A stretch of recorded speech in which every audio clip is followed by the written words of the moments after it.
Hello, this is SelfWork, and I'm Dr. Margaret Rutherford, and we're in for another You Get the Gist. This time, it's about something called Nomophobia. What in the world is it, and do you have it? You probably do.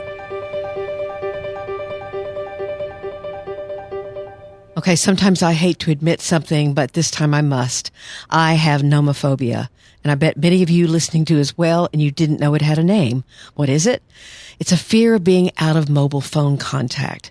Now, I not put myself in the severe category, practically cementing my phone to my body, but I sure don't like being away from it, and when I can't find it, oh goodness.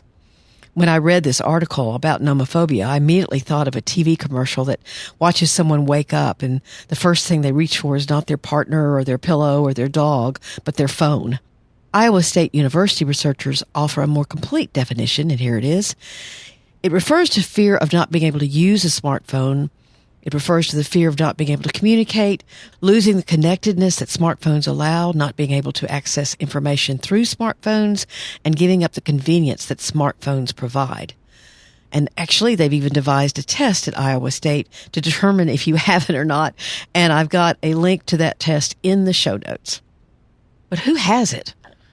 A new study found that nomophobia is extremely common among college students and is associated with poor sleep health. That makes sense. In fact, 89% of them had at least some fear of being without their little tiny device. So now you have a name for that feeling of anxiety that begins to creep up on you, or maybe even has you tearing up your house like me, looking desperately for your cell phone. But it's not just college students. I have to admit, several years ago, my son had come home for a visit, and I was in the back seat of my husband's car as we went out to eat. Rob, my son, looked back at me and chided, "Mom, get off your phone," in a loving kind of way, but it was funny, sort of. One of the saddest things probably we all see, if we're paying attention, is when a family is together and all of them are on their phones. I just want to shake the parents who are not only allowing it, but doing it themselves. However, this nomophobia does help us understand a little bit. I still think it's poor parenting. So what's hard about putting your phone away? There have already been studies that have shown that dopamine, the neurotransmitter that's associated with seeking and desiring something, fires away when we hear the text or message notifications on our phones or laptops. So there's an increase in dopamine. This dopamine system, the wanting system, propels you to action, and the opioid system, which is the liking system, makes you feel satisfied and therefore pause your seeking. But if your seeking isn't turned off, at least for a little while, then you start to run in an endless loop. The dopamine leads you to the opioid receptors. You want, you want more, you like more, you want more, you like more.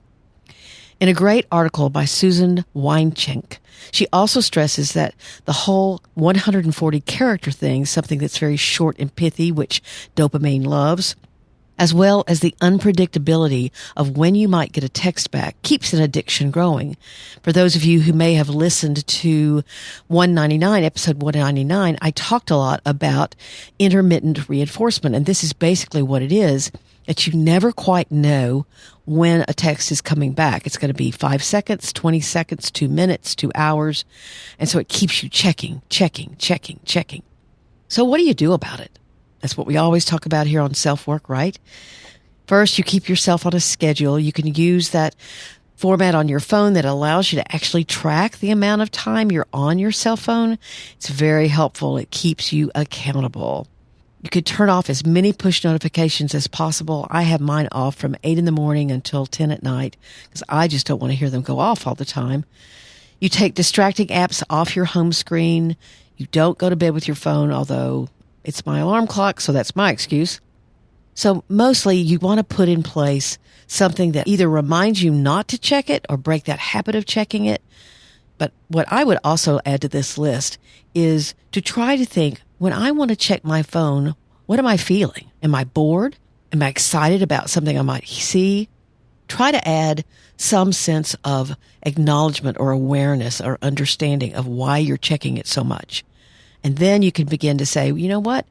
I could go drink a glass of water instead, or I could do something else with this feeling. So that's my tip for the day. In this, you get the gist. Thanks for being here.